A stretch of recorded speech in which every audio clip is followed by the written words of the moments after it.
Hello everyone, it's Virgil again. Today's story of the power of God is about the boy who met an angel in the forest. It was a crisp January afternoon in 2019 when 3-year-old Casey Hathaway was playing in his grandmother's backyard in rural North Carolina. Laughter rang through the air as Casey and 2 other children ran through the grass. But in the blink of an eye, that laughter turned to panic. "Casey," the other children called, but there was no answer. The toddler had vanished. The woods bordering the property were thick, cold, and tangled. It didn't take long for Casey's family to realize he had wandered into them, and now he was lost. As the sun dipped and temperatures dropped below freezing, fear set in. A massive search effort launched immediately. Helicopters flew overhead, drones scanned from above, K-9 units combed the area, and hundreds of volunteers shouted his name into the growing darkness. That first night, heavy rain began to fall, the wind howled, searchers trudged through icy water and clawed through underbrush. Every hour that passed made survival less likely. Casey had no coat, he was only 3. "Lord, please keep him warm," his grandmother whispered through tears. "Send him a friend so he's not scared." By the second day, hope was wearing thin. A brutal winter storm moved in, forcing parts of the search to halt for safety. Some wept, fearing the worst.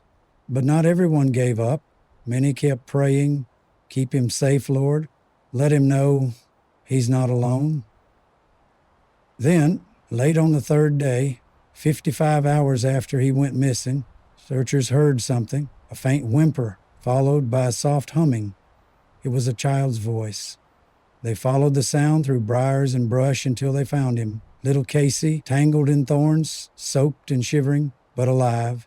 Miraculously, he had only minor scratches, no hypothermia, no frostbite, just tired eyes and one soft plea, "I want my mom." As rescuers wrapped him in blankets and carried him to safety, the sense of disbelief was palpable.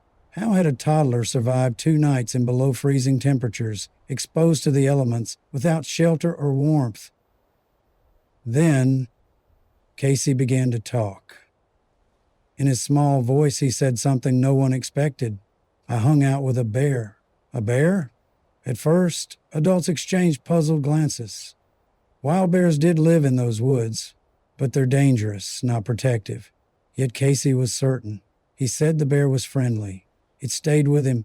"He kept me safe," Casey said. "He was my friend." His aunt later shared his story online, writing, "He said he hung out with a bear for 2 days. God sent him a friend to keep him safe." God is a good God. Miracles do happen. That post went viral. Some believed it was an actual bear, miraculously gentle. Others suggested the bear might have been an angel, taking the form of something warm and strong, something a child wouldn't fear. Casey's family believes the latter. They recall the desperate prayers they sent up, the specific request, "Send him a friend so he's not scared." That's exactly what Casey says happened. He was never alone. The bear watched over him, stayed beside him, and comforted him in the cold. Doctors at the hospital were baffled. Medically speaking, he should have suffered far worse, but Casey was fine. Rescuers noted how calm he was, almost as if he had known help was coming. His family knew, they believed. Sheriff Chip Hughes, a seasoned officer, openly called Casey's survival remarkable. Many of the volunteers, especially those who had been praying, had no doubt God answered. Casey returned to his playful self quickly, perhaps unaware of the miracle he had lived, but his story is now legend in that small North Carolina town. Churches rang bells in thanks, strangers sent letters of praise. And every time Casey's family tells the story, they smile and say, God sent him a protector. Maybe one day when he's older, Casey will remember more. Maybe he'll recall thick fur, gentle eyes, and a warmth that wrapped around him while the cold winds blew. Or maybe he'll just remember that he wasn't alone. Because sometimes, when you pray for a miracle, God sends a friend, even one shaped like a bear. Has God answered a prayer or performed a miracle in your life? We'd love to hear your story and maybe even feature it on our channel. Like and follow for more true stories of God's grace, power, and presence.